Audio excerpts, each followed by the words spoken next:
Recently, the involuntary celibacy community has been acquiring quite a degree of attention and airtime on social media and on a variety of YouTube channels. Now, to be honest, a good number of these individuals discussing the issue are themselves virulent hypocrites. You take a look at the average feminist, and even most feminists, or a good number of them, are involuntary celibates themselves, and they are no different to the men that they criticize. But what is important is the similarities between these two movements or philosophies. Involuntary celibates have two key elements that I've discovered within their community that really is the foundation of their belief system. The first being entitlement. Incels basically feel entitled to sexual access. Feminists also feel entitled not to sexual access, but specifically to men's money, in the form of taxation, in the form of the division of assets, and they also feel entitled to political enfranchisement, despite the fact that they have not paid the prerequisite, which is military service, for that political enfranchisement. To keep that very simple, Susan B. Anthony wanted the right to vote, but also wanted to avoid the draft. And we're not necessarily talking about putting the women on the front lines, but they did not want to be involved in any capacity, or to be required to be involved in any capacity. And only up until very recently, around 2016, has that actually changed, and white girls born, I should say turning 18 after 2018, will indeed be included in the draft, and hopefully that will be enforced and followed through with. But regardless, I think that there is a more fundamental problem that exists within the incel community and within men in general. And I'm not the kind of individual who's going to shame men, shout toxic masculinity, and degrade and berate people who really would not benefit from being degraded or berated like most individual feminists tend to think is, of course, the way about doing things. But to me, the big thing about the incel movement, and not just the incels, but also, say for example, male feminists, a lot of the individual men in the tech industry, is ultimately this sort of religious pussy worship, or gynocentrism, if you will. I tend to hold the perspective that gynocentrism is really, apart from the entitlement, is really at the heart of the incel movement. It's the heart of feminism. It's the heart of reason why a lot of these tech companies ultimately end up dying. And I say this because take one look at a lot of the female CEOs that ultimately nowadays control, for example, YouTube, who previously controlled Yahoo and Reddit, and a variety of other platforms and websites. Take YouTube, for example.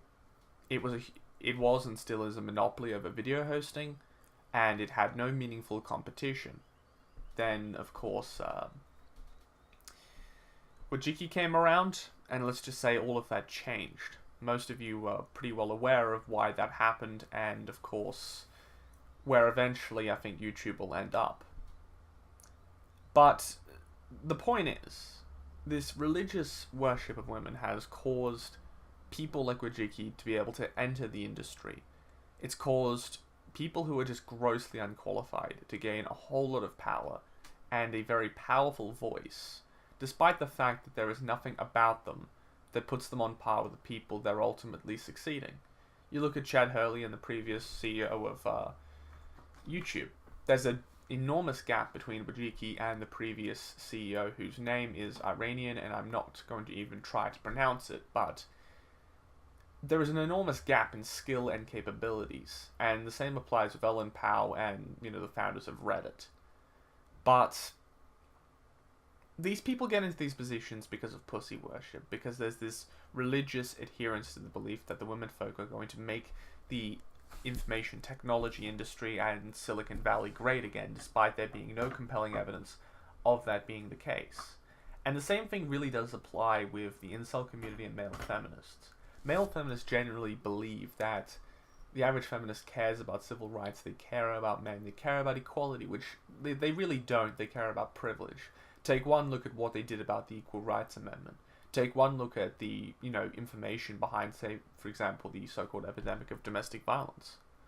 all of this, when it comes down to it, is just pretty much about control and nothing more. It's got nothing to do with actually really trying to address any social issues. So, I put forward a radical perspective. The problem with the incel community is not that most of these people are socially inept, not that they aren't skilled enough in their PUA skills, but that they assign their self-worth and self-value to the opinions of strange white women who really don't necessarily have their best interests in mind. You know, to individuals who hold an enormous amount of unearned power over them. I mean, most of these incels are really smart people. You take a look at Elliot Rodger. Apart from the fact that he was delusional and he was sick in the head, he was an incredibly articulate individual. And he had the potential to be so much more than he was. And he had the ability to reason. But the thing is that his prejudices ultimately went unchecked. He assessed too much over this religious fanatical worship of women that it eventually cost him his life. And that's really a shame. Because if Elliot Rodger respected himself, if he had a nudge here and there as to the simple realities of today's society, he would have likely been less likely to commit the crimes that he ultimately did. And that's why I have to say that ultimately, for the incel community, a good dose of MGTOW, a good dose of self-respect and self-worth, is something these people are in desperate need of. And I don't think shaming them, calling them misogynists, or taking the piss out of these people is a way of doing that. But to appeal to their self-interest, to appeal to their self-worth, to make these people appreciate the things that they have, and to progress and enhance themselves, I think, is the single best thing that can be done for everyone in this entire equation. And that's really all I think can be said.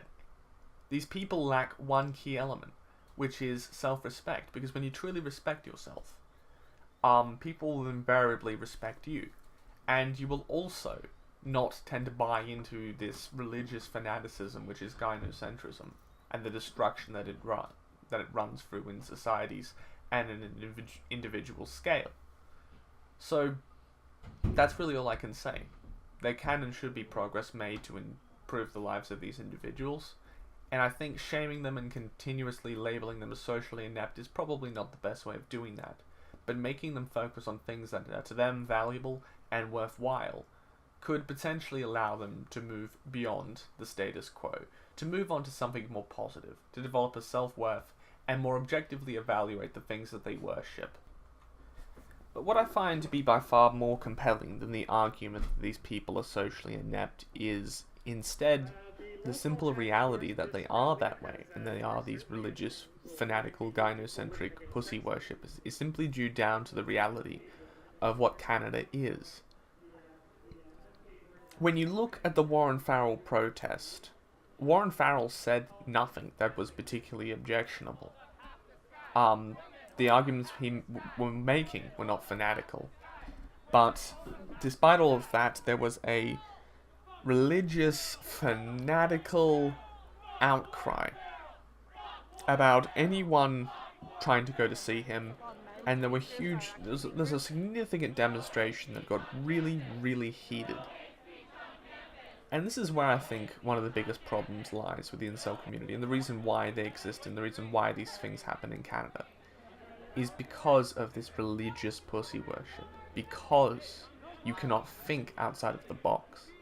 Because challenging the wage gap, or challenging, for example, the notion of diversity, challenging these ideas invariably means you'll be labelled as a misogynist. Regardless of whether or not you are or not, you will be labelled these things. You will be sanctioned. And there, in my view, lies the problem.